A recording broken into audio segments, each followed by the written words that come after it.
Je déclare la réunion du 15 décembre ouverte. Avant de passer la parole au chef de groupe, je tiens à excuser Madame la gouverneure faisant fonction. Au niveau de chaque groupe, Monsieur Rassa, Rafik.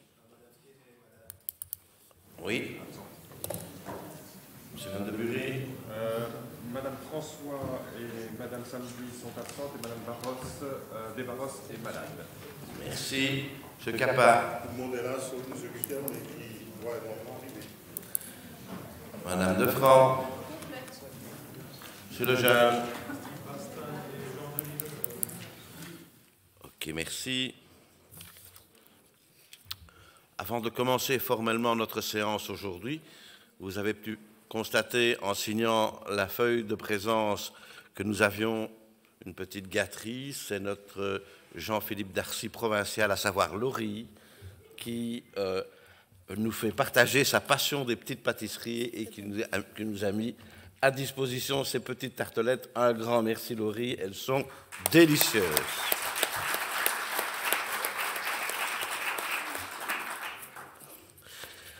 Vous trouverez sur vos bancs l'ordre du jour actualisé de la séance de ce jour, ainsi que l'ordre du jour des questions d'actualité. Je vous informe qu'une version électronique du carton de vœux est disponible depuis le portail des conseillers. À ce sujet, un mail vous a été envoyé ce lundi 12 décembre. Enfin, je vous rappelle qu'au terme de cette séance publique se tiendra une séance à huis clos qui portera sur un dossier. Point 1 de l'ordre du jour actualisé, lecture du procès-verbal de la réunion du 24 novembre 2022. Je donne la parole à Madame la deuxième secrétaire pour la lecture de ce résumé. Eh bien, bonsoir tout le monde. Donc, le résumé du procès-verbal de la réunion du Conseil provincial du 24 novembre 2022. La réunion est présidée par Monsieur Jean-Claude Jadot, assisté de Monsieur Bayrou, il n'était pas là, non, et de moi-même. La séance est ouverte à 16h40. 45 membres y assistent. Monsieur le gouverneur et Monsieur le directeur général provincial assistent à la séance. L'Assemblée entend une communication de Monsieur le Président. Madame la deuxième secrétaire, moi-même, donne lecture du résumé du procès-verbal de la réunion du 10 novembre 2022. L'Assemblée entend la réponse du Collège provincial à la question d'actualité reprise sous le document 22-23 A 01. L'Assemblée adopte à l'unanimité les documents suivants.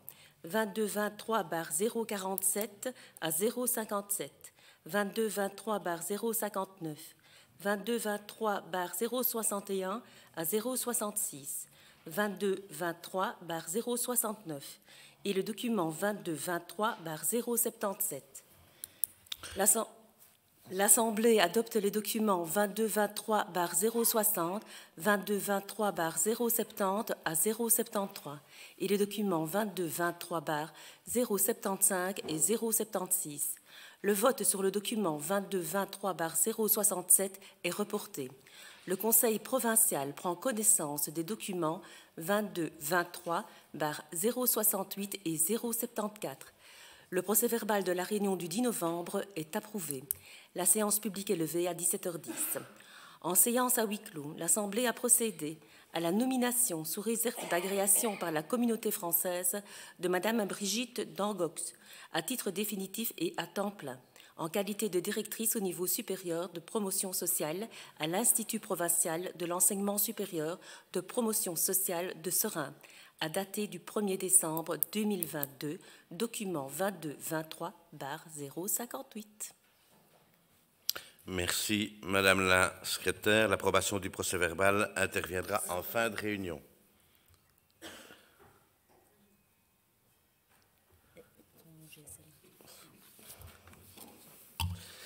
Point 2 de l'ordre du jour actualisé, questions d'actualité. Vous trouverez sur vos bancs l'ordre du jour des questions d'actualité qui comporte 5 points. Le document A02, question d'actualité d'un membre du Conseil provincial relatif à l'initiative Générateur d'espoir pour l'Ukraine. Le document A03, question d'actualité d'un membre du Conseil provincial relatif à l'appel POLEC 2022 de la région wallonne. Le document A04, question d'actualité d'un membre du Conseil provincial relatif à la végétalisation urbaine. Document A05, question d'actualité d'un membre du Conseil provincial relative aux parcs nationaux en Wallonie. Et enfin, le document A06, question d'actualité d'un membre du Conseil provincial relative au risque de faillite d'Imoval. Je me permets de vous rappeler que, conformément à notre ROI, après développement de la question par son auteur, un membre par groupe politique peut intervenir sur la question pendant 2 minutes maximum par intervenant. Le député concerné prend ensuite la parole pour la réponse. À l'issue de la réponse, l'auteur ou le co-auteur peut exprimer sa réaction pendant une durée n'excédant pas 2 minutes. Pour la première question A02, je donne la parole à M. Marc Mannery.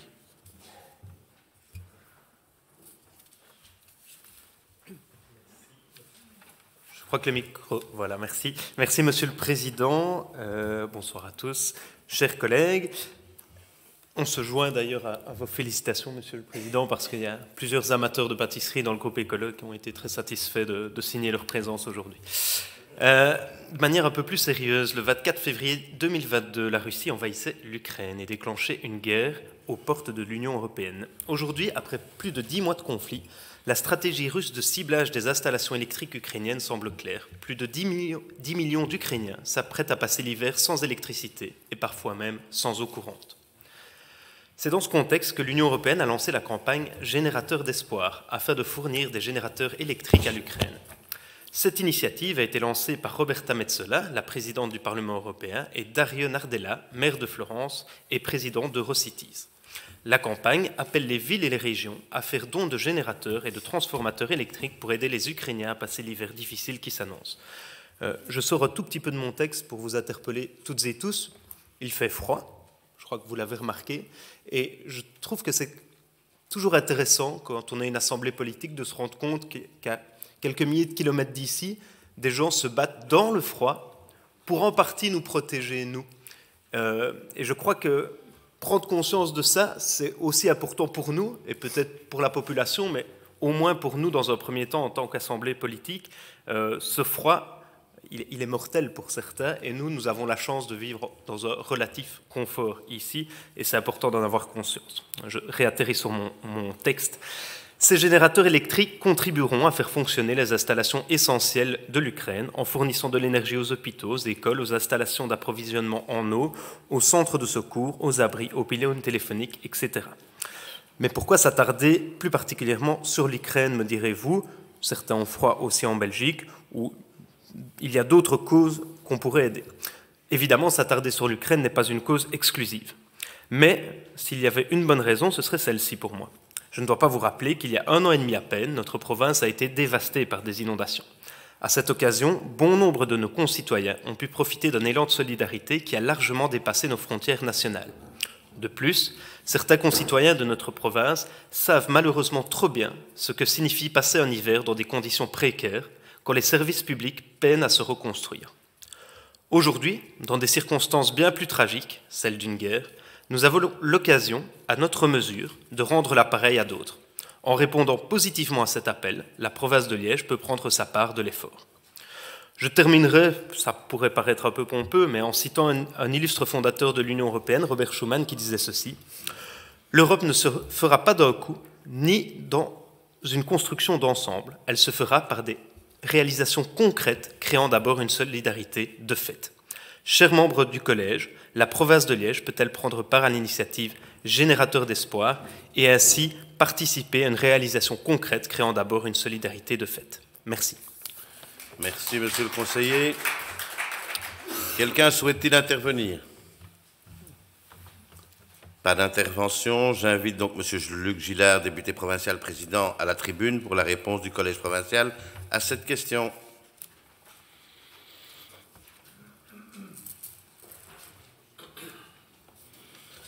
Vous avez la parole, monsieur le député président. Merci, monsieur le président. Et donc, je me joins à l'ensemble pour les pâtisseries. Même si je n'y ai pas goûté. Mais je suis sûr qu'elles sont parfaites.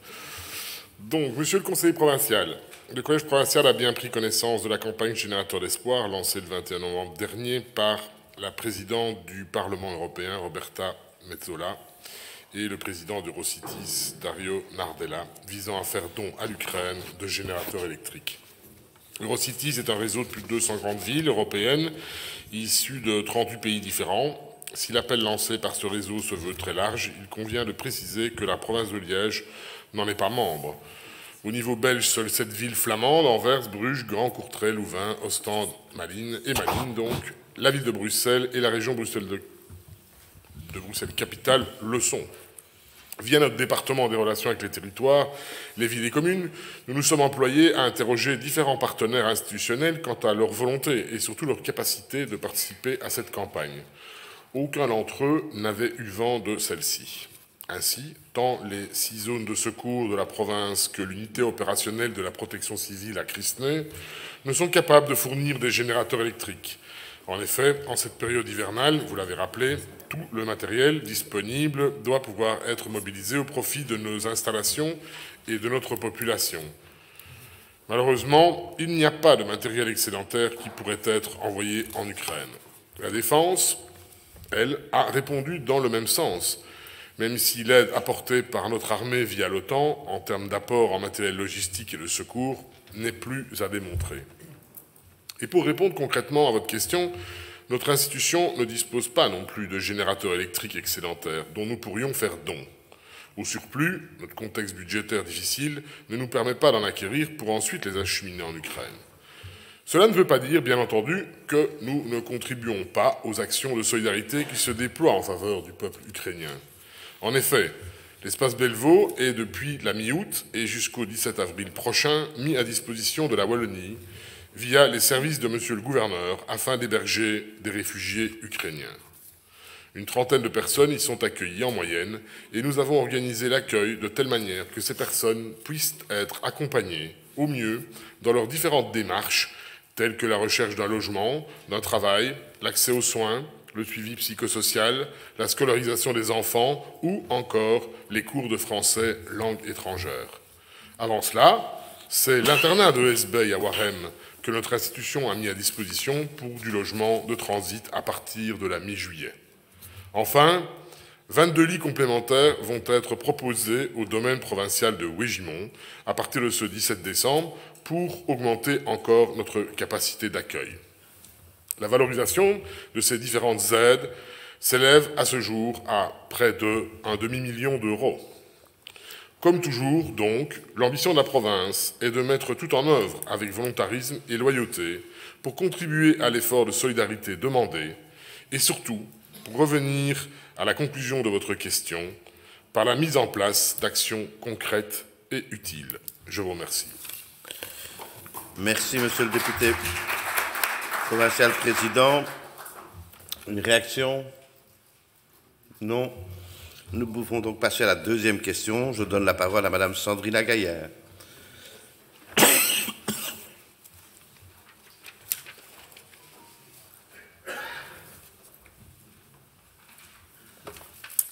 Merci, Monsieur le Président, Monsieur le Directeur général, chers collègues.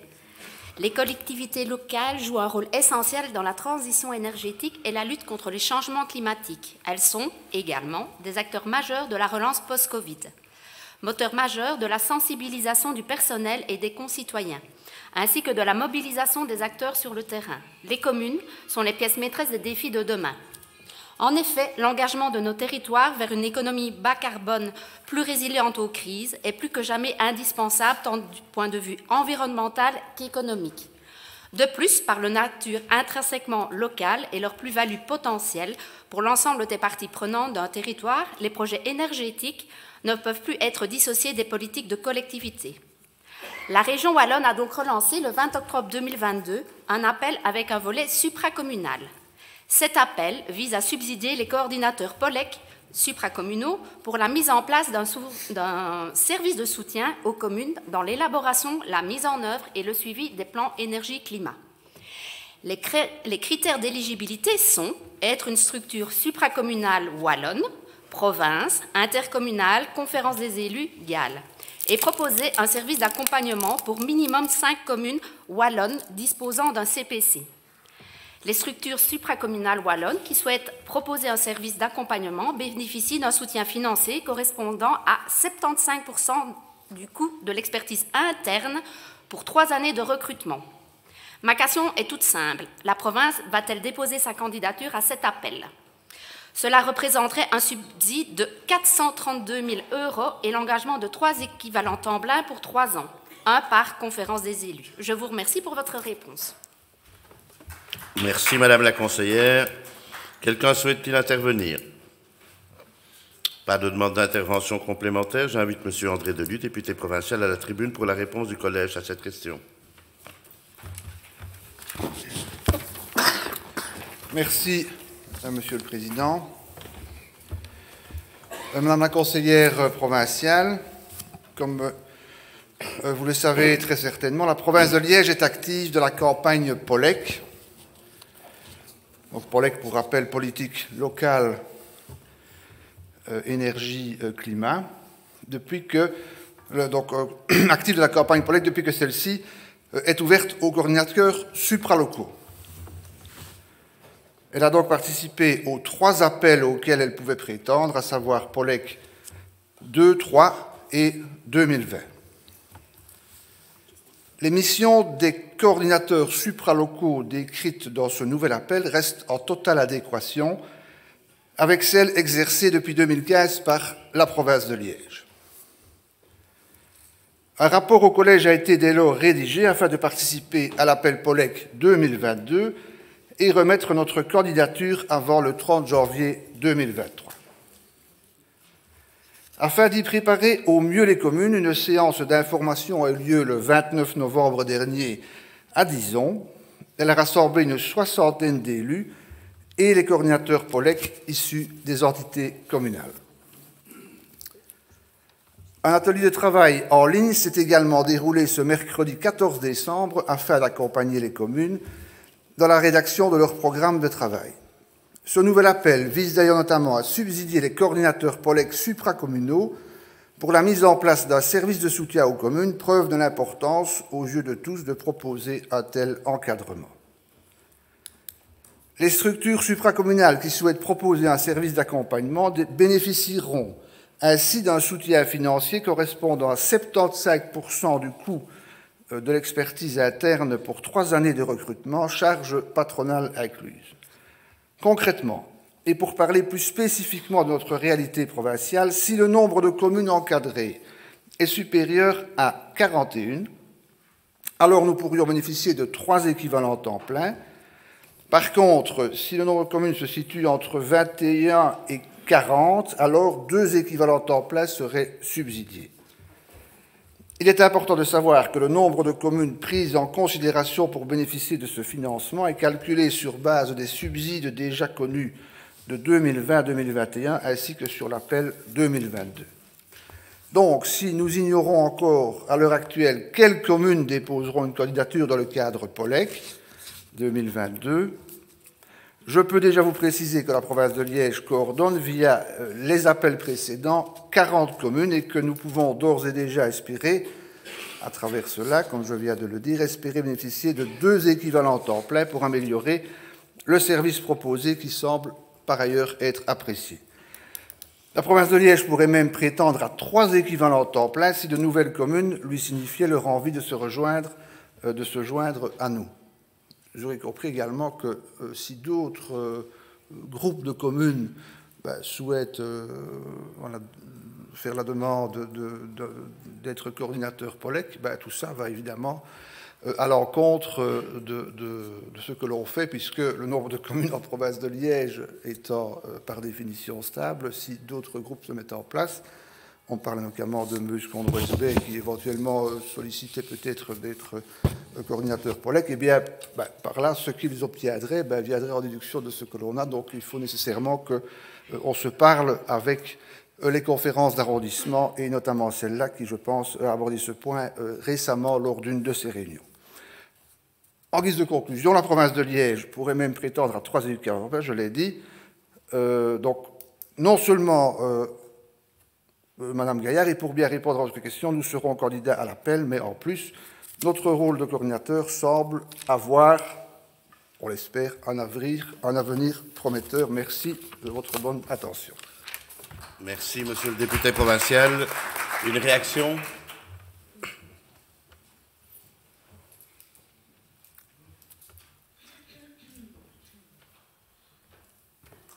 Merci, monsieur le député. En fait, j'étais mandatée par la conférence des élus de Wiwarem pour venir poser la question, parce qu'en fait, ils ont envoyé un mail, ils n'ont pas eu de réponse, et si vous le faites, ils ne le feront pas. C'est pour pouvoir se coordonner, tout simplement. Je vous remercie. Merci, Madame la conseillère. Pour la troisième question, je donne la parole à Monsieur Marc Meinry.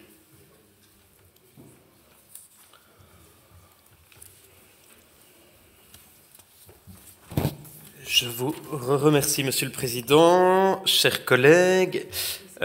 Toujours à Dizon, ce mardi 29 novembre, se déroulait la remise par vous, Monsieur le député, des prix Provatio en faveur de la transition alimentaire. Juste après cette remise de prix, la province organisait une conférence intitulée « Végétaliser nos espaces urbains » par le docteur en écologie Sylvain Boisson. Cette soirée, bien que toujours améliorable, était une remarquable initiative et nous, groupe Écolon, la saluons. Lors de cette conférence, les participants, dont vous, monsieur le député, ont certainement, en tout cas, je l'espère, admis la thèse de l'intervenant, à savoir la nécessité impérieuse et l'urgence de végétaliser nos villes. Dans notre province, les pratiques communales sont à cet égard très diverses. Toujours lors de cette conférence, la ville de Liège a souvent été pointée comme le bon élève de la classe avec son plan canopé. À l'inverse ailleurs, certaines demandes de végétalisation de citoyens sont éconduites avec des arguments que l'on ne souhaiterait plus lire. Je me permets de vous citer quelques éléments de la réponse du directeur des travaux d'une commune de notre province à une citoyenne souhaitant végétaliser sa façade. Vous trouverez la réponse in extenso au verso de la question, mais en tout cas on peut lire dans cette réponse des termes comme envahissant, exubérance, enracinement qui finirait par mettre en péril les différents concessionnaires et raccordements se trouvant sous la voirie, etc. Si l'enracinement d'un végétal peut faire peur, il est difficile de trouver des végétaux sans enracinement. Mais surtout, des solutions techniques existent et sont déjà mises en œuvre, notamment dans le plan canopé de la ville de Liège. Il est donc étonnant de constater le manque de formation du personnel communal sur ces enjeux, en tout cas dans certaines communes. D'où ma double question.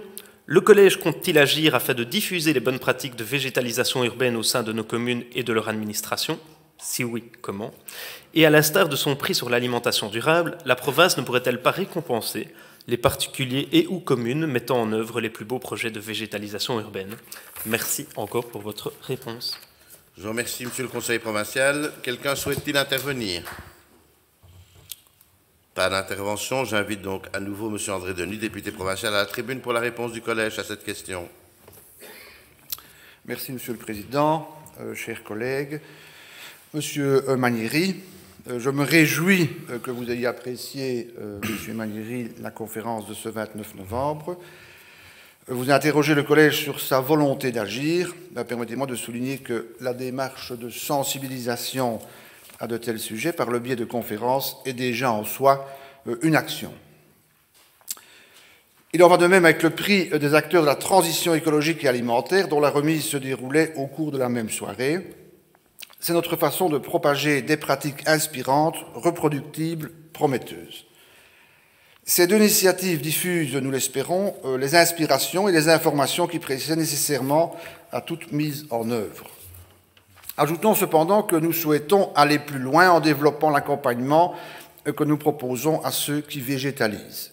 En effet, si les services agricoles provinciaux proposent déjà aux potagers partagés et aux jardins collectifs de bénéficier d'un encadrement, nous comptons étoffer la cellule pour répondre encore mieux aux nombreuses sollicitations de ceux qui ramènent un peu de nature dans les friches urbaines.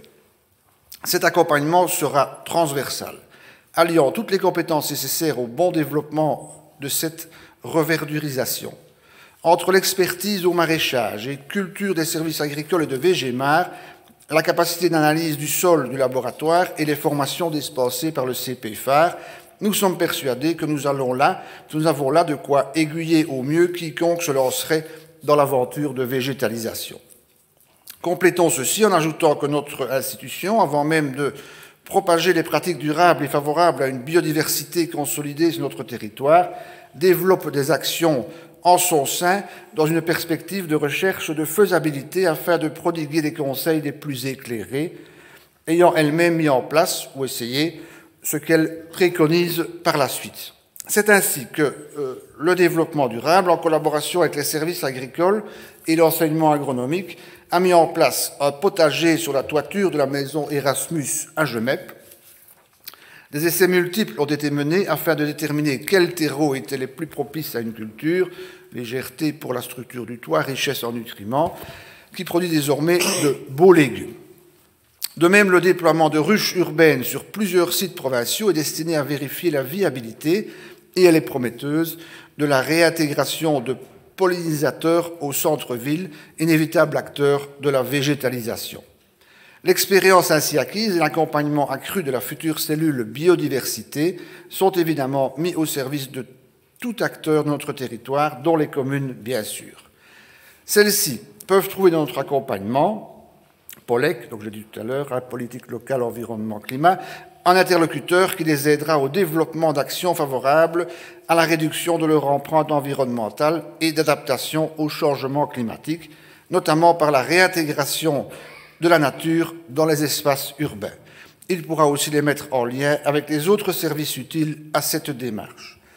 Tout projet de végétalisation ainsi mené peut évidemment aussi prétendre au prix des acteurs de la transition écologique et alimentaire. En effet, si nous ne comptons pas donner naissance à un prix spécifique, nous espérons voir plus d'initiatives de verdurisation soumettre leur candidature à celui existant pour, qui sait, à leur tour en inspirer d'autres.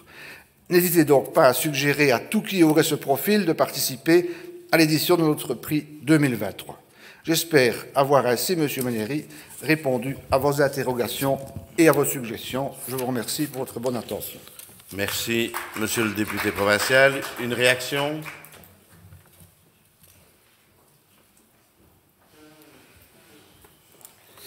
Merci, Monsieur le Président. Merci, Monsieur Denis, pour votre réponse. Vous espérez m'avoir apporté satisfaction, mais pas totalement. Et je ne sais pas si vous me comprenez mal ou si vous ne voulez pas me comprendre. Parce que ce que je demande à la province, ce que nous demandons à la province, c'est de jouer son rôle de pouvoir supracommunal.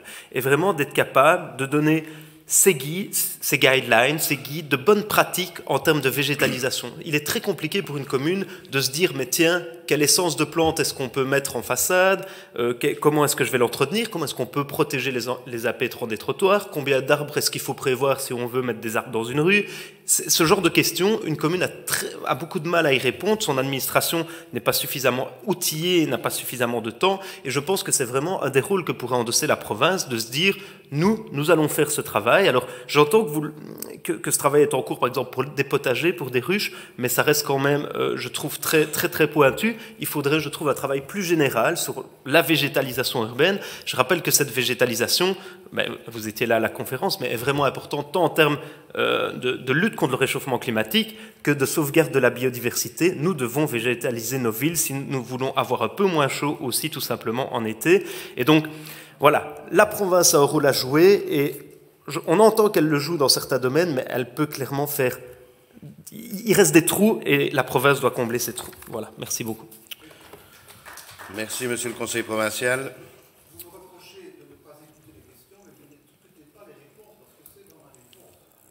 Nous allons passer à la 4e question. Je donne la parole à Madame Muriel Freinet.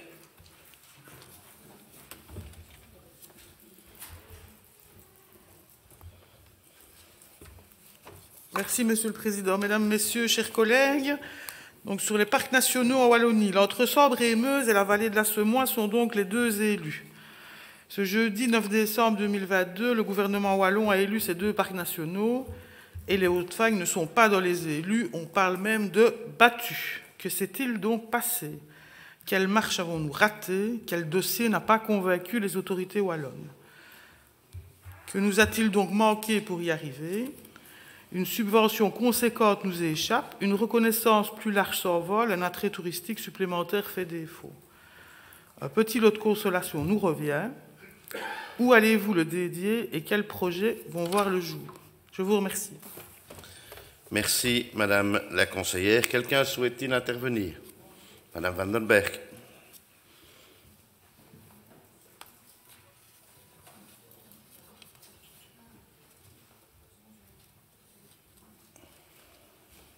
Vous avez la parole.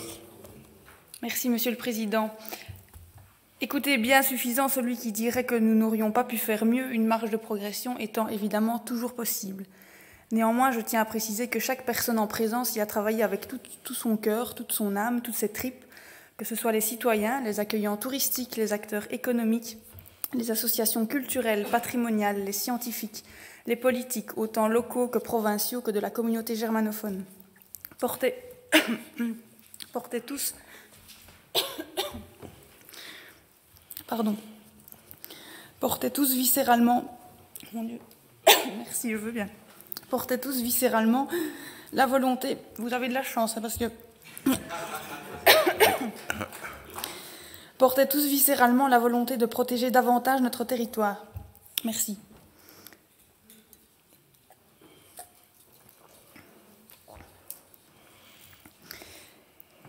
Tous les niveaux impliqués, et donc j'ai parlé des communes, de la province, mais également de la communauté germanophone, étaient impliqués de la même manière. Et il n'y a aucune raison de rejeter une supposée faute sur l'un ou l'autre acteur concerné par le projet.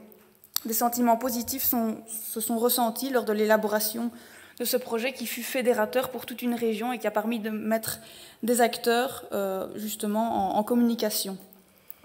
Mais je terminerai quand même en vous disant qu'effectivement nous sommes tout à fait déçus, nous sommes dans l'incompréhension.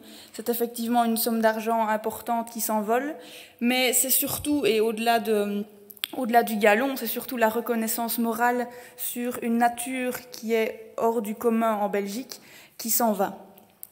Et ça, c'est l'incompréhension totale. Mais je terminerai en vous disant que cette incompréhension, je la partage. C'est un sentiment aussi de tristesse populaire, je dirais.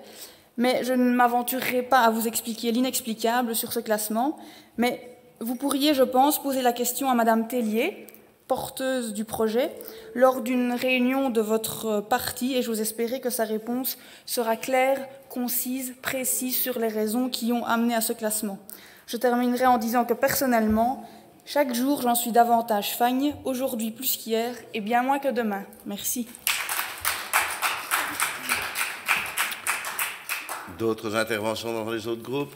Non, je donne la parole à M. Claude Klinkenberg, député provincial, à la tribune pour la réponse du collège.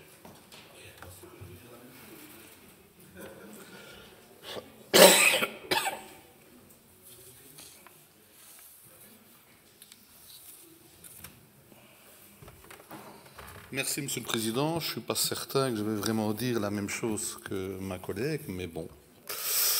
Madame Frenet, vous m'interrogez sur la décision du gouvernement wallon relative à la désignation de 2 parcs nationaux en Wallonie à la suite de l'appel à projet lancé dans le cadre du plan de relance, et plus particulièrement sur le fait que les Hauts-de-Faine ne figurent pas parmi les 2 lauréats. Pour rappel, 4 dossiers sur 7 avaient passé le premier tour au printemps dernier, dont celui défendu par la coalition territoriale constituée pour défendre la candidature d'une partie des Hauts-de-Fagne, à laquelle la province n'était pas invitée. Il s'agit alors de rédiger en 4 mois un plan directeur pour les 20 prochaines années et un plan opérationnel sur 5 ans, sur base d'un subventionnement régional de 13 millions d'euros, auquel les partenaires de chaque projet devaient ajouter un cofinancement de 3 250 000 euros. Au sorti de ce premier tour, le Hauts-de-Fagne était sur la 4e place du podium. Me semble-t-il, ce classement était déjà un signal inquiétant.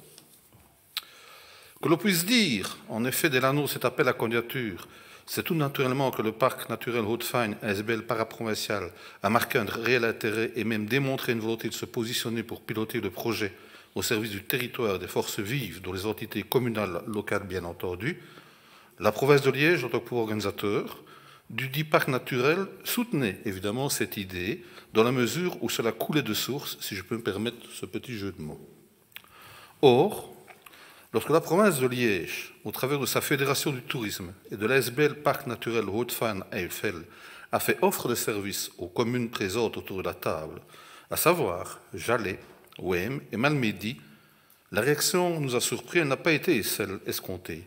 Ces derniers ont, avec force, balayé notre proposition de soutien. Le blocage ne résidait pas dans le fait d'être candidat, mais dans la proposition quant au pilote. Il me semble, Madame Frenet, que certains privilégiaient déjà leurs propres intérêts au détriment du projet commun et de l'intérêt général. Les communes voulaient prendre la main, ce qu'elles ont fait, c'est leur droit.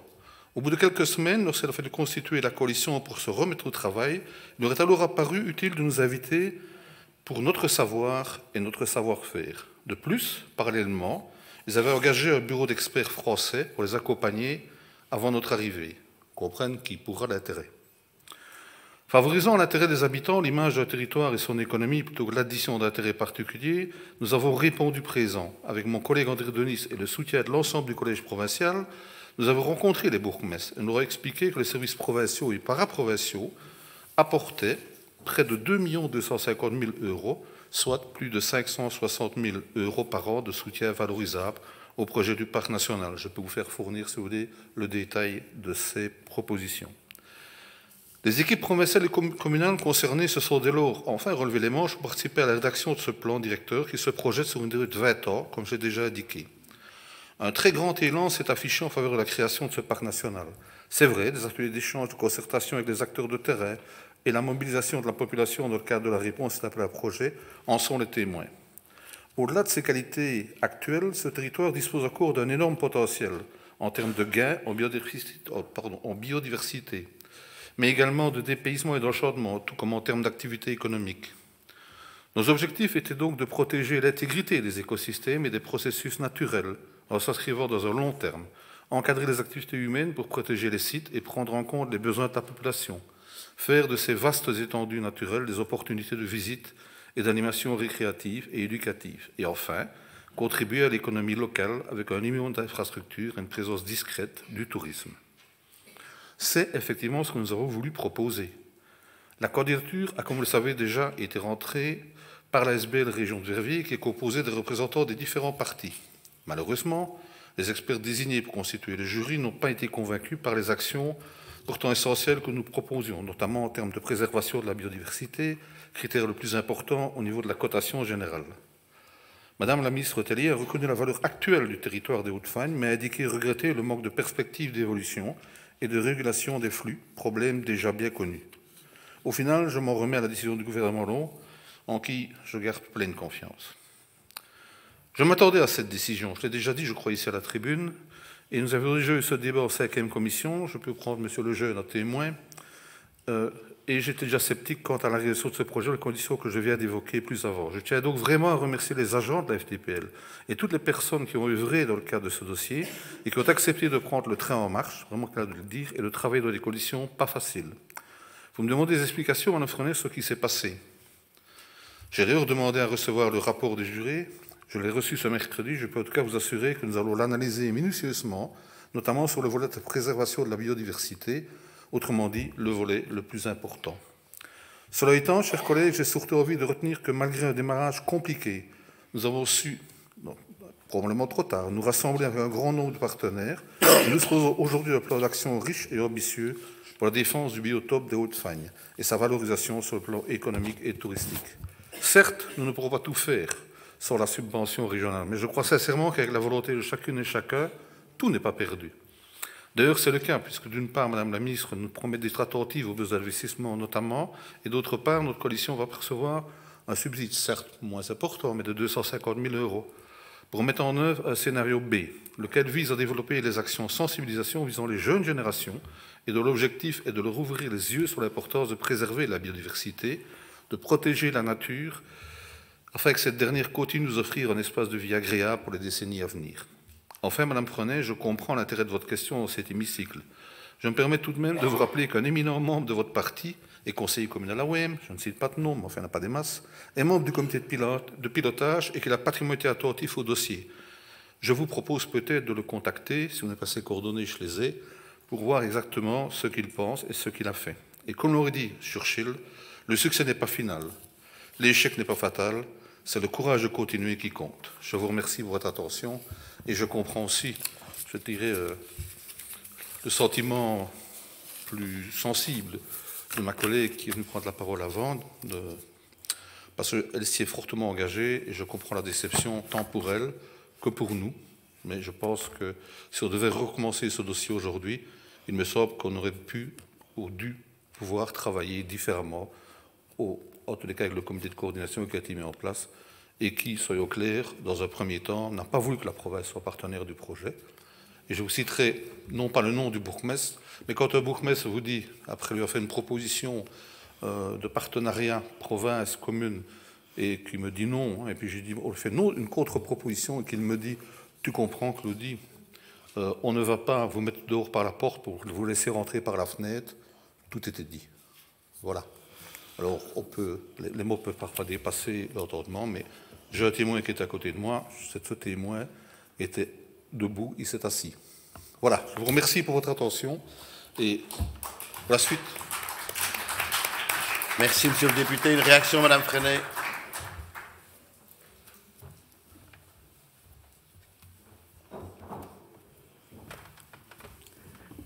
Madame Vandenberg, je comprends probablement votre émotion, mais je n'ai fait ici aucune attaque politicienne, ni envers un ministre, ni envers vos autres collègues bourgmestres qui se sont occupés de ce dossier. J'ai juste demandé des explications. Je suis dans mon rôle de conseillère provinciale.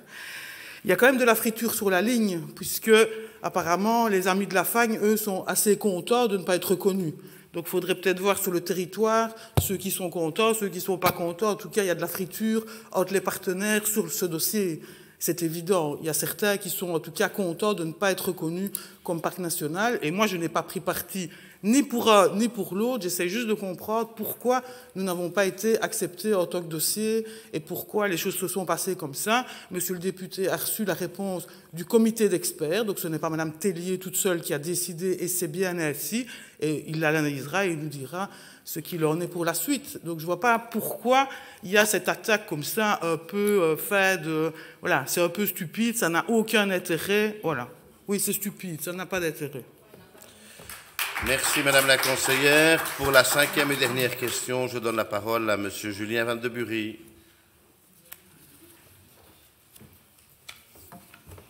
Bonsoir, rassurez-vous, cette question est très très courte, c'est peut-être même la plus courte de la législature. Il faudra quand même regarder.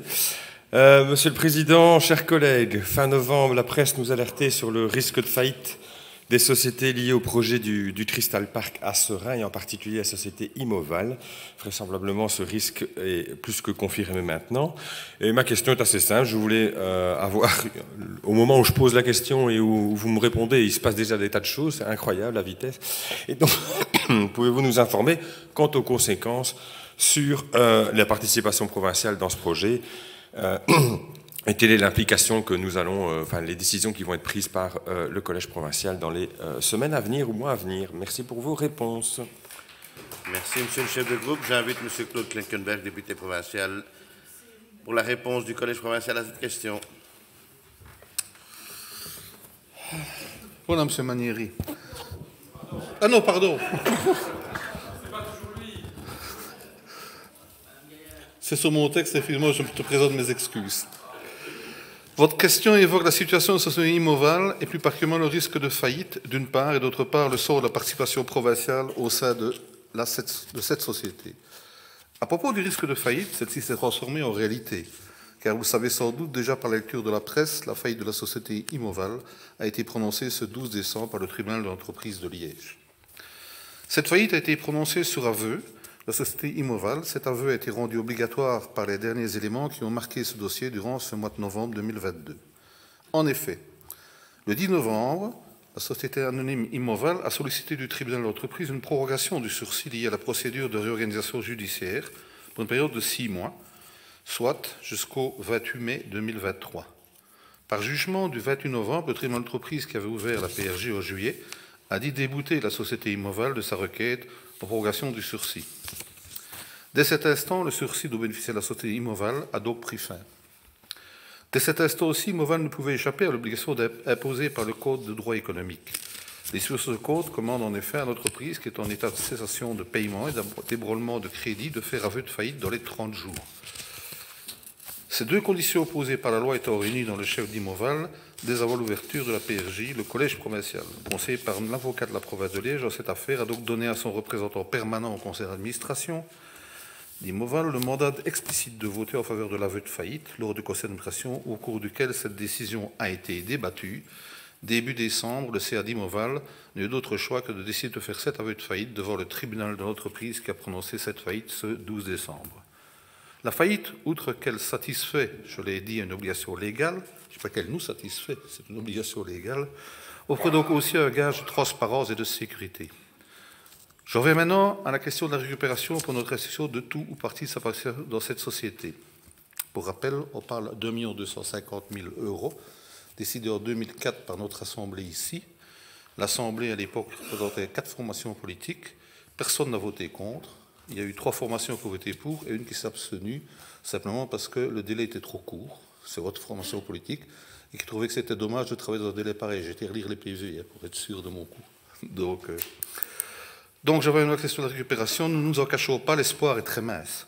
Vous savez sans doute que l'actionnaire d'une société n'est pas le créancier. Cela signifie que dans le cadre de la liquidation de la société en faillite, l'actionnaire passe après les créanciers, même non privilégiés. Il est trop tôt néanmoins pour être tout à fait catégorique à propos du sort de notre participation.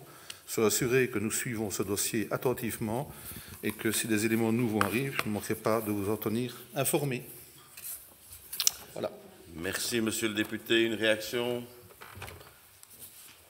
Merci. Nous passons au point 3 de l'ordre du jour actualisé, le document 78. Modification de la représentation provinciale au sein des ASBL Centre liégeois de promotion de la santé et Centre local de promotion de la santé Wiwarem, remplacement de Mme Cathy Firquet, députée provinciale vice-présidente. Ce document a été soumis à l'examen du bureau et n'a soulevé aucune question. C'est donc par consensus que votre bureau vous propose de l'adopter. Quelqu'un souhaite-t-il intervenir? Pas d'intervention. Je clôt la discussion générale. Nous passons au vote. Qui est pour les conclusions du bureau? Unanimité, le Conseil adopte la dite résolution. Le point 4 de l'ordre du jour, le document 80, octroi de subventions en matière de relations institutionnelles, demande de soutien de l'ASBL, la confrérie folklorique des Blancs-Moussis de Stavelot, dans le cadre des célébrations de son 75e anniversaire, les 20 et 21 août 2022. Ce document a été soumis à l'examen de la première commission et a soulevé des questions. J'invite donc le rapporteur, Mme Marie Monville, à nous en faire connaître les conclusions.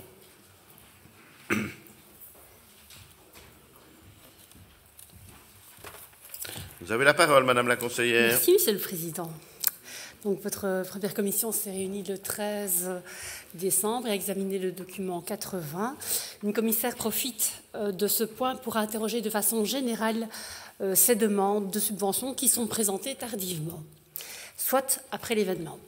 Elle signale que certaines demandes ne sont pas datées et elle s'interroge sur l'application du règlement et le respect du timing. L'administration lui répond d'abord que la règle est non contraignante et que l'introduction devrait se faire avant la manifestation dans un délai raisonnable, mais parfois il arrive qu'elle parvienne tard ou après l'événement.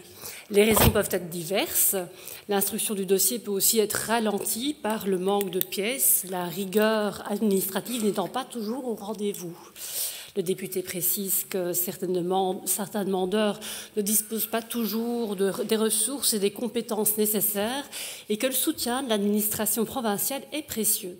Une approche plus stricte risquerait de pénaliser sans doute certaines structures qui en ont bien besoin. Un commissaire demande si ce sont toujours les mêmes retardataires et si un rappel de la procédure et des délais est fait. Il lui est répondu que ce ne sont pas forcément les mêmes candidats et que les écrits transmis aux demandeurs rappellent bien les formalités et procédures. Une autre voix de l'administration s'élève pour préciser que le Code de la démocratie locale ne prévoit aucune chronologie particulière. La demande peut donc tout à fait être introduite a posteriori. Certaines provinces, d'ailleurs, procèdent ainsi, ce qui permet de connaître le bilan de l'activité et avoir une meilleure vision sur les réels besoins. Au sein de notre institution provinciale, pour rappel, un budget prévisionnel est transmis avant la manifestation et un bilan par après. Le mode opérationnel doit nous permettre de mener une politique culturelle. Il est à souligner que le risque est plus important lorsqu'on introduit sa demande a posteriori et que la subvention n'est octroyée que lorsque le point a été validé en conseil provincial, lequel garde la possibilité de le refuser. Le député rappelle aussi la récente rédaction d'un vade-mecum qui est transmis aux retardataires. Il signale qu'un tri est opéré par l'administration, amené à évaluer l'intérêt et la pertinence de la manifestation. Un commissaire émet le souhait de disposer de la liste des dossiers refusés, de manière à pouvoir l'analyser. Il envisage de déposer une demande écrite en ce sens. Il partage son malaise à devoir rendre un avis en toute conscience, en l'absence d'une vision complète. Un échange autour de l'indication des dossiers refusés en annexe du rapport d'activité s'ensuit sans être clairement tranché. Après quelques considérations sur les notions d'arbitraire et de rigueur, le débat se termine par un vote avec 3 abstentions et 7 pour. Je vous remercie, Madame la conseillère provinciale. Quelqu'un souhaite-t-il intervenir? Pas d'intervention. Je clôt la discussion générale. Nous passons au vote. Qui est pour les conclusions de la première commission? Le groupe PTB, le groupe Écolo, le groupe PS, le groupe MR. Qui est contre? Qui s'abstient? Le groupe des engagés. Le Conseil adopte la dite résolution. Les points 5 à 11 de l'ordre du jour ont été regroupés à la demande des membres de la première commission, à savoir les documents 81 à 87. Octroi de subventions en matière de culture, demande de soutien des ASBL In Cité Mondi, Festival Parole d'Homme, Château d'Oupey, Créac, Domido et Fédération musicale de la province de Liège, Paf le Chien, Factory et de la Fondation d'utilité publique Bolly Charlier et de Madame Maria Vital Goral. Ces 7 documents n'ayant soulevé aucune question, c'est par 7 voix pour et 3 abstentions que votre première commission vous propose de les adopter. Quelqu'un souhaite-t-il intervenir? Pas d'intervention. De la discussion générale, nous passons au vote. Pouvons-nous procéder à un vote globalisé? Qui est pour les conclusions de la première commission en ce qui concerne ces 7 documents? Unanimité, le Conseil adopte les 7 résolutions. Les points 12 à 17 de l'ordre du jour ont été regroupés à la demande des membres de la première commission, à savoir les documents 88 à 93, octroi de subventions en matière de culture, demande de soutien des ASBL Festival d'art, collectif contre les violences familiales et l'exclusion, à Montsoli, le Théâtre de l'Être, Odessa, Royal Orphée de Stavelot, la commune d'Aubel et la commune de Pépinster, de l'ASBL Musica Fiesta, des bénéficiaires sélectionnés dans le cadre de l'appel à projet dans le secteur du théâtre amateur et du chant des énergies, et de Madame Irène Berruyer pour l'association de faits collectifs La Radure.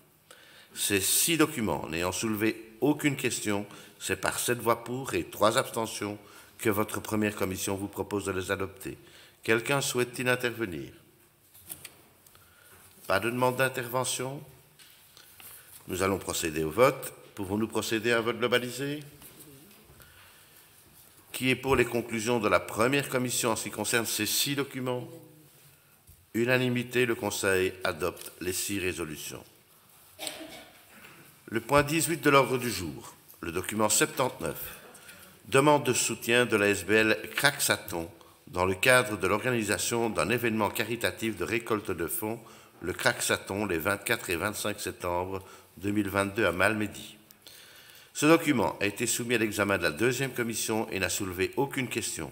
C'est donc par 6 voix pour et 5 abstentions que votre deuxième commission vous propose de l'adopter. Quelqu'un souhaite-t-il intervenir? Pas de demande d'intervention. Je clôt la discussion générale. Nous passons au vote. Qui est pour les conclusions de la deuxième commission? Unanimité. Le Conseil adopte la dite résolution. Les points 19 à 21 de l'ordre du jour ont été regroupés à la demande des membres de la deuxième commission, à savoir les documents 95 à 97, rapport d'évaluation annuel relatif au contrat de gestion conclu entre la province de Liège et les ASBL, Centre liégeois de promotion de la santé, Centre local de promotion de la santé de Wiwarem et Centre verviétois de promotion de la santé, exercice 2021, prévision 2022. Ces 3 documents ayant soulevé les questions, j'invite le rapporteur, Madame Caroline Lebois, à nous en faire connaître les conclusions. Vous avez la parole, Madame la conseillère. Merci, Monsieur le Président. Une commissaire demande pourquoi une personne est payée par l'ASBL et les autres sont payés par la province. Au niveau de l'ASBL, il lui est répondu qu'au niveau de l'ASBL, la province rétrocède le salaire en partie ou totalement au salaire de l'ASBL. Voilà. Ah oui, ça a donné lieu à 8 votes pour, 0 contre et 3 abstentions. Je vous remercie, Madame la conseillère provinciale. Quelqu'un souhaite-t-il intervenir? Pas d'intervention, je clôt la discussion générale. Nous passons au vote. Pouvons-nous procéder à un vote globalisé? Qui est pour les conclusions de la deuxième commission en ce qui concerne ces 3 documents? Unanimité, le Conseil adopte les 3 résolutions. Point 22 de l'ordre du jour, le document 98, octroi de subventions en matière de santé, demande de soutien de l'intercommunale piscine Bernard Fine & Co. dans le cadre de l'achat de matériel nécessaire à la pratique de la nage, de divertissement, à la rééducation et à la revalorisation et à l'apprentissage. Ce document a été soumis à l'examen de la 2e commission et n'a soulevé aucune question. C'est donc par 8 voix pour et 3 abstentions que votre 2e commission vous propose de l'adopter.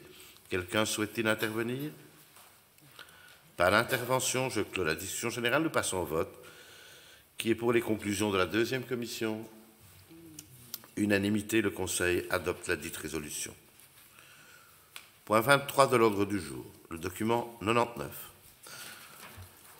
Octroi de subventions en matière de sport, demande de soutien de la ville de Hanu dans le cadre de l'organisation de la Cross Cup, prix de la province de Liège et des étoiles de demain de la province de Liège, édition 2023, 2024 et 2025. Ce document a été soumis à l'examen de la 2e commission et n'a soulevé aucune question.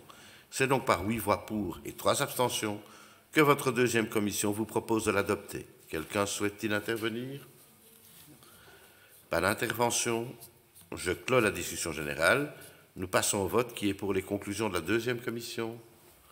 Unanimité, le Conseil adopte la dite résolution. Les points 24 et 25 de l'ordre du jour ont été regroupés à la demande des membres de la 3e commission, à savoir les documents 67 et 103, marché public de fourniture, mode de passation et conditions des marchés relatifs à l'acquisition de matériel informatique, audiovisuel et de projection et à l'acquisition de pointeuses, la mise à jour de l'environnement de pointage et le support y associé pendant 5 ans, ainsi que l'acquisition de badges pendant 4 ans. Le document 67 ayant soulevé une question, j'invite le rapporteur, M. Serge Kappa, à nous en faire connaître les conclusions.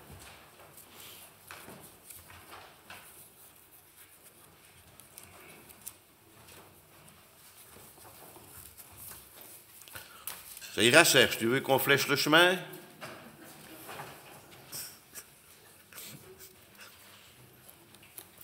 Trompe de porte.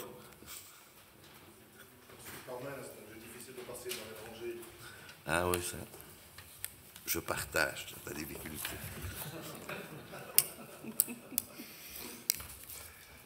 Chers collègues, ce lundi 12 décembre 2022, votre 3e commission a examiné le document 21-22-067 ayant pour objet marché public de fourniture, mode de passation et conditions du marché relatif à l'acquisition dans le cadre de la subvention stratégie numérique pour l'enseignement supérieur de plein exercice de matériel informatique, audiovisuel et de projection. Commissaire demande d'avoir un topo général sur ce point au vu du montant estimé de l'investissement, montant estimé à 600 000 €. Une explication succincte est apportée par le directeur et Madame la députée lui propose d'en faire un point à l'ordre du jour d'une prochaine commission afin d'y apporter le maximum d'informations. Ce qui a été accepté, le point est adopté par 9 voix et une abstention, non, 10 voix pour et une abstention. Je vous remercie, Monsieur le chef de groupe. Merci. Le document 103, n'ayant quant à lui soulevé aucune question, c'est par 10 voix pour et une abstention que votre 3e commission vous propose de l'adopter. Quelqu'un souhaite-t-il intervenir? Pas d'intervention. Je clôt la discussion générale. Nous passons au vote. Pouvons-nous procéder à un vote globalisé? Qui est pour les conclusions de la 3e commission en ce qui concerne ces 2 documents? Unanimité, le Conseil adopte les 2 résolutions. Les points 26 à 28 de l'ordre du jour ont été regroupés à la demande des membres de la 3e commission, à savoir les documents 100 à 102, rapport d'évaluation annuel relatif au contrat de gestion conclu entre la province de Liège et les ASBL aux sources, Rebond et Compaforma, exercice 2021, prévision 2022. Le document 102 ayant soulevé des questions, j'invite le rapporteur, M. Agip El Hajaji, à nous en faire connaître les conclusions.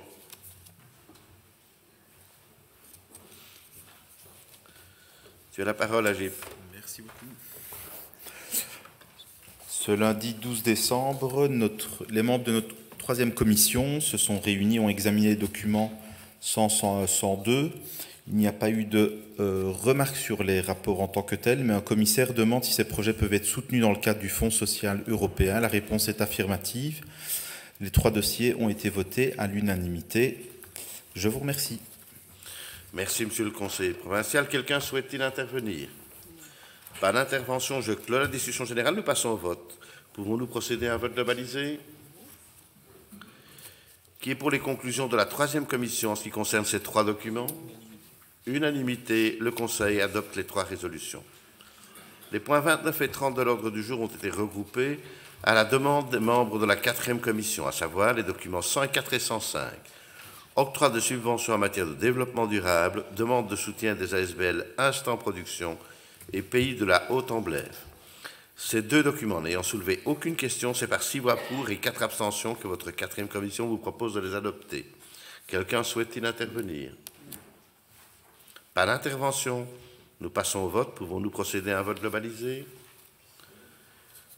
Qui est pour les conclusions de la 4e commission en ce qui concerne ces 2 documents?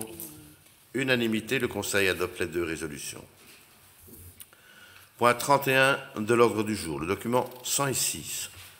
Perspective d'acquisition d'une parcelle de terrain 6 rue Saint-Pierre-à-Huy en vue de la construction d'un nouveau bâtiment performant d'un point de vue énergétique sur le site de l'EP de Huy. Ce document a été soumis à l'examen de la 4e commission et a soulevé des questions.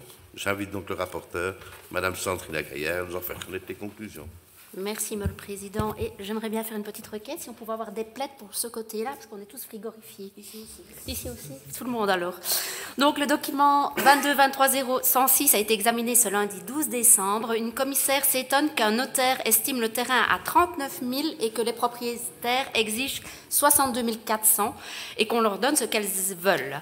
Une autre commissaire surenchérit et rappelle que dans le document, on parle de possibilité de négociation. Il est alors expliqué que le prix a bien été négocié.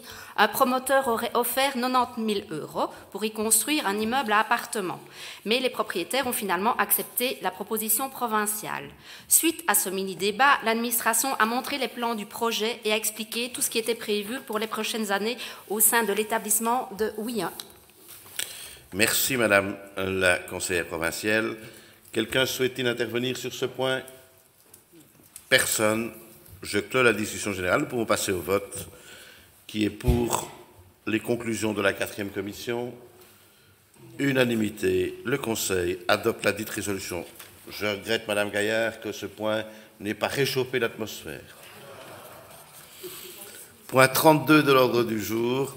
Le document 121, octroi de subventions en matière d'infrastructures et de développement durable, demande de soutien de l'administration communale d'Ewaï dans le cadre de la création et de la finalisation de la maison du cyclisme.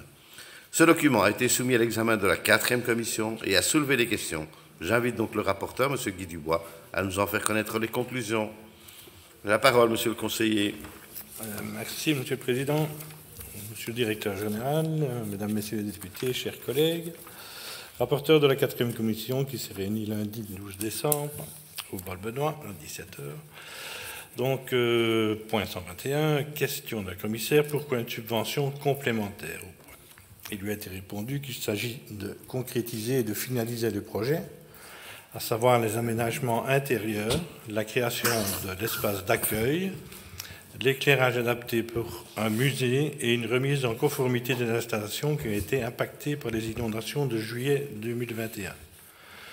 Une autre question, à quelle date la demande a-t-elle été déposée et est-elle due à l'augmentation du coût des matériaux? Il lui a été répondu que la continuité du dossier en vue de sa finalisation et que l'on ne parle pas d'une augmentation des prix des matériaux. Il y a un vote de 6 pour, 0 non et 4 abstentions. Je vous remercie. Je vous remercie, Monsieur le conseiller provincial. Quelqu'un souhaite-t-il intervenir? Pas d'intervention. Je clôt la discussion générale. Nous passons au vote qui est pour les conclusions de la 4e commission. Unanimité, le Conseil adopte la dite résolution. Les points 33 à 42 de l'ordre du jour ont été regroupés à la demande des membres de la 5e commission, à savoir les documents 107 à 116. Deuxième Assemblée générale ordinaire 2022 des intercommunales, Lille, CHR Verviers, Essetia intercommunale, Essetia Finance, Reza, Intradel, Néomancio, Isoressel, Ligil, Assemblée générale extraordinaire du CHR de Verviers. Ces 10 documents n'ayant soulevé aucune question, votre 5e commission vous propose de les adopter. par 8 voix pour et une abstention pour le document 111 relatif à RESA, par 10 voix pour et une abstention pour les 9 autres documents. Quelqu'un souhaite-t-il intervenir? Pas d'intervention? Oui. Vous pouvez sortir si vous le souhaitez. Je clôt la discussion générale et je vous signale donc, et je vous confirme qu'avant de passer au vote, que tant Valérie que Julien ne participent pas au vote sur le document 111 relatif à RESA. Nous passons au vote. Pouvons-nous procéder à un vote globalisé? OK. Alors, qui est pour les conclusions de la 5e commission en ce qui concerne ces 10 documents? Julien, baisse ton bras. Qui est pour les conclusions? Donc, unanimité, le Conseil adopte les 10 résolutions. Ah, pardon. Excusez-moi. Qui est pour les conclusions? Le groupe Écolo, le groupe PS, le groupe MR, le groupe désengagé. Qui est contre? Qui s'abstient? Le PTB. Le Conseil adopte les 10 résolutions. Les points 43 et 44 de l'ordre du jour ont été regroupés à la demande des membres de la 5e commission, à savoir les documents 117 et 118, culte, compte 2020 de la mosquée Aksem Seddin, rue de l'Institut 3 à Blény, avis favorable, et budget 2023 de la fabrique d'église orthodoxe grecque d'Ormition, de la Vierge du rue de Limbourg à Verviers, avis favorable. Ces 2 documents n'ayant soulevé aucune question, c'est par 10 voix pour et une abstention que votre 5e commission vous propose de les adopter. Quelqu'un souhaite-t-il intervenir? Par l'intervention, je clôt la discussion générale. Nous passons au vote. Pouvons-nous procéder à un vote globalisé? Qui est pour les conclusions de la 5e commission en ce qui concerne ces 2 documents? Le vote Écolo, le vote PS, MR, les engagés. Qui est contre? Qui s'abstient? Le PTB. Point 45 de l'ordre du jour, le document 119, octroi de subventions en matière de tourisme, répartition des subsides provinciaux d'équipement touristique pour l'exercice 2022. Ce document a été soumis à l'examen de la 5e commission et n'a soulevé aucune question. C'est donc par 10 voix pour et une abstention que votre 5e commission vous propose de l'adopter. Quelqu'un souhaite-t-il intervenir? Par l'intervention, je clôt la discussion générale. Nous pouvons passer au vote. Qui est pour les conclusions de la 5e commission? Unanimité, le Conseil adopte la dite résolution. Le point 46 de l'ordre du jour. Document 120. Rapport d'évaluation annuel relatif au contrat de gestion conclu entre la province de Liège et la SBL, section belge du Centre international de recherche et d'information sur l'économie publique, sociale et coopérative, le CIRIEC, exercice 2021, prévision 2022. Ce document a été soumis à l'examen de la 5e commission et n'a soulevé aucune question. C'est donc par 10 voix pour et une abstention que votre 5e commission vous propose de l'adopter. Quelqu'un souhaite-t-il intervenir? Par l'intervention, je clôt la discussion générale. Nous passons au vote. Qui est pour les conclusions de la 5e commission? Unanimité, le Conseil adopte la dite résolution. Point 47 de l'ordre du jour. Le document 122, Assemblée générale extraordinaire de la SC, nos cités, fixée au vendredi 23 décembre 2022. Ce document a été soumis à la 5e commission et n'a soulevé aucune question. C'est donc par 10 voix pour et une abstention que votre 5e commission vous propose de l'adopter. Quelqu'un souhaite-t-il intervenir? Par l'intervention, je clôt la discussion générale. Nous passons au vote. Qui est pour les conclusions de la 5e commission?